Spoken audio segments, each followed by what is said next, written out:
Hey, what's going on everyone? Greg here, and recently I made a trip to the Apple store to get a Genius Bar appointment to replace a battery on an older iPhone. And while I was there, I noticed something in the back of the store that really caught my eye. And I walked over to it and I realized that it was a bunch of iPod touches in all of these nice different colors. And when I saw them and when I picked one up, when I started playing with it, I knew that I wanted to take it home for myself and see how this thing performs in 2019. So as soon as you take this thing home, you notice that even the box that Apple ships these things in is quite different than an iPhone box. It's in a clear case, so you can see the iPod Touch just sitting right there on the top of the box. As you open up the iPod Touch box, you'll see that of course we have the iPod Touch. I got it in the blue color. I thought it was a really nice color. And this is the 32GB model that retails for $199. Now you can bump the storage up to 128GB, and that's going to cost you an extra $100. So I think one of the first things I really noticed about this iPod Touch was just the design of it. And honestly, it's a fantastic design. Sure, it's not an all-body screen, but I think it's pretty timeless, and it's even better designed to me than the iPhone 5S or iPhone SE body. But it's definitely an older design. It's definitely a relic of the old Apple that we used to know. But again, there's not anything wrong with this design. It's pretty timeless, and it still looks pretty attractive even today. This iPod Touch comes in a bunch of colors, so it comes in space gray, silver, gold,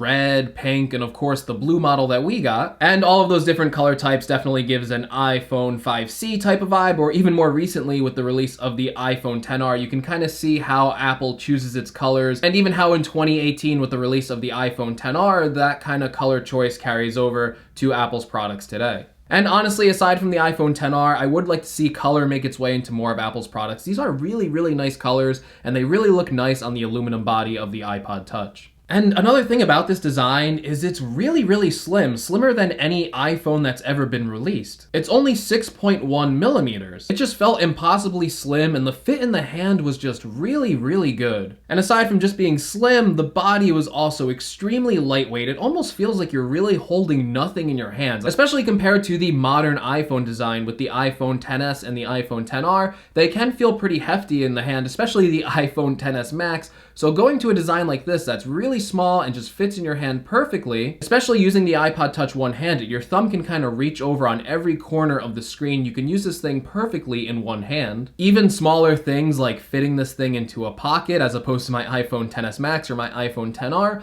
it just fits in there way easier, and as you're walking throughout the day, you don't even notice it's sitting inside of your pocket, and you really can't say that for the modern iPhone designs. And compared to the XS Max, this iPod Touch is just downright tiny. Also, compared to modern phones, it lacks any sort of biometric security, so forget Face ID, you're not even getting Touch ID in the iPod Touch, so if you want to unlock the iPod, you're gonna have to use a passcode on it. And it's honestly probably one of the biggest inconveniences of going back to an iPod Touch when you don't even have biometric security. Entering your passcode over and over again can get a little bit tedious. Now, as I mentioned before, the screen is 4 inches, and it has the same pixels per inch as a modern-day iPhone XR with 326 pixels per inch. So it is a Retina screen, and things like text and stuff do look good on it, but unlike Lou from Unbox Therapy would tell you, where he would say it's the same exact screen as the iPhone XR, that isn't true at all. Modern iPhone LCDs have better color, better contrast ratio, better color accuracy, and of course better brightness. It also lacks other display improvements like the True Tone display. And that 4-inch screen size is really small, and it's kind of the biggest disadvantage, but also the biggest advantage to the iPod Touch at the same time. So for example, things like typing two-handed can be a little bit cramped, and you kind of have to rely on the autocorrect system to do its thing if you want to type fast on it. However, typing with just one hand works really well, and it's a reminder of how older, smaller phones and form factors do have some advantages. So you could just walk around with the iPod Touch, hold it one hand, type something out really quickly, and that's something that a lot of users don't want to risk when they're carrying an iPhone XS Max or an iPhone XR. Maybe they'll slip, maybe they'll drop it, or maybe they just can't reach every portion of the screen, especially if you have smaller hands. Now, for other use cases like browsing website or going on Twitter, I found that the small screen really didn't bother me all too much. I did have to hold the screen a little bit closer to my face when browsing websites, but overall overall I found it to be a pretty enjoyable experience. I'd say the biggest drawback to the screen size came to things like watching video. So when you load up a video, it just looks downright tiny, especially when you compare it to modern phone screen sizes. But the form factor of this being so small, but with that smaller screen, it almost makes me wish that Apple would re-release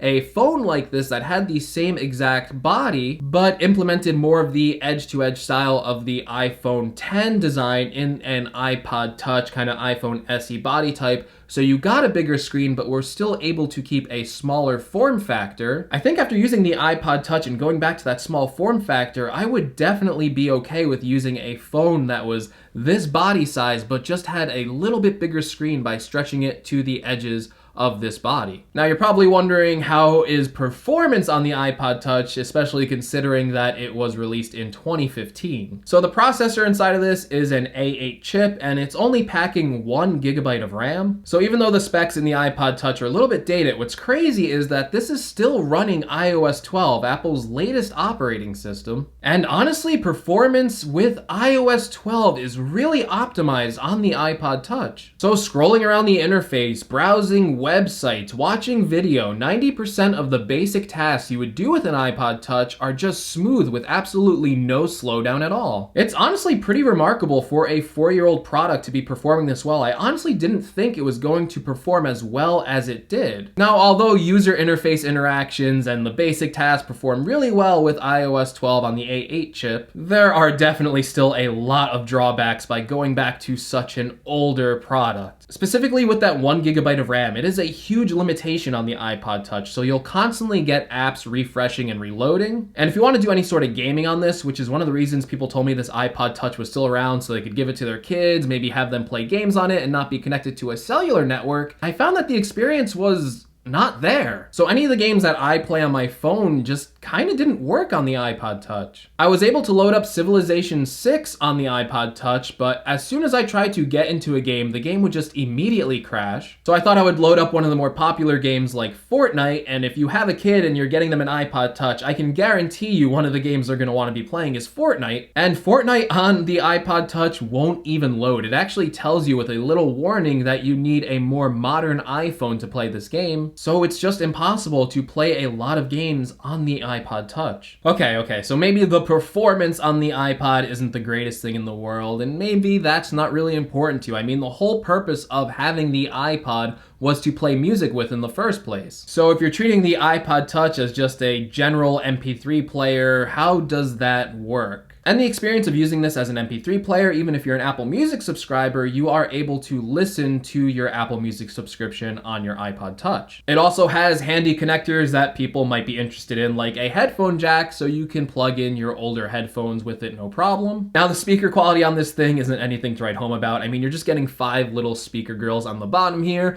and honestly, it did get a little louder than I was expecting, but the sound was pretty hollow and tinny, so don't really expect to be jamming to any music on this, kind of carrying it around with you, playing it through the speaker. It's just not as good, especially compared to the modern iPhone designs of like the iPhone XS, where they do actually have some really good speakers inside of them. So maybe you're buying this to take with you on a workout. Maybe you don't want to run with your $1,000 iPhone XS. Maybe you just want a cheap $200 MP3 player that you can run around with. Maybe if it fell and break, you really wouldn't be too concerned about it. Maybe you want something smaller that will easily fit into your pocket, not really jump around inside of your pocket as you're running, something really lightweight. And this iPod Touch pretty much fits that need of being an MP3 player. Anything that you would do with listening to music works pretty well on this thing. And even if you were getting a HomePod and maybe you didn't have an iOS device, maybe you're an Android user, buying the iPod Touch is the cheapest way to set up a HomePod. Also, other things like AirPlay still work with the iPod Touch. So if you have HomePod speakers, if you have AirPlay speakers, you can use the iPod Touch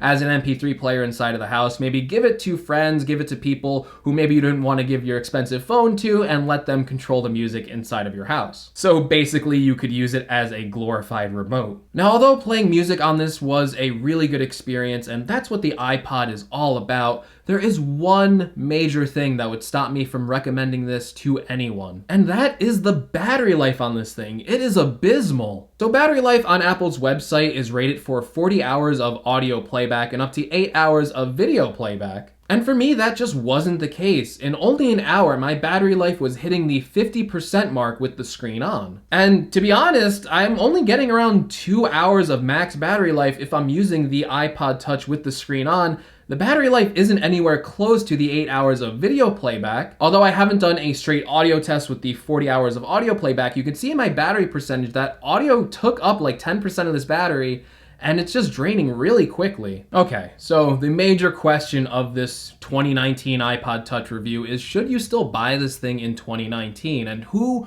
could I recommend this iPod for? Well, maybe if you find a unit that doesn't have the battery drain like mine does, I could recommend this maybe as a cheap alternative to using your phone as an MP3 player. Like I said, maybe you're going out running, maybe you're exercising, maybe you don't want to bring your expensive phone with you on a run, then I could definitely see you picking up the iPod Touch. Now, as the argument for giving this to kids to use, I really don't see the argument there. This thing doesn't play modern games, and if you're giving an iPod Touch to a kid, they're definitely gonna want to play games, so I don't really think it's a good use case for that. I would definitely recommend just picking up a regular iPad for $329. And as for everyone else out there, I really can't recommend you buy the iPod Touch in 2019. And I do appreciate certain things like the iPod Touch. I do appreciate its lightweight design. I do appreciate how thin it is. And I do really like carrying this body size around. It really does fit perfectly in the hands. However, anything we would do on an iPod Touch is already pretty much served and done better on things like our smartphone or even on our Apple Watch. So as it stands now, especially with the outdated hardware and the abysmal battery life, the iPod Touch really doesn't make sense in 2019. I really don't understand why Apple still sells it, and I honestly think it's really not long for this world. I think the next time Apple updates its products, we're not going to see the iPod be available to purchase. Okay, everyone, that's the video. Let me know what you thought about this retro review of the iPod Touch. Did you guys like it? If you did, make sure you leave a like. If you want to see more from my channel that isn't iPod coverage, but other Apple coverage, make sure you're subscribed. If you want to support the channel in any way, make sure you check out the links in the description. I'll have links to my Amazon affiliate, as well as links to the merchandise store for the Greg's Gadget store. And as always, I will see you all in the next video. Take care, everyone.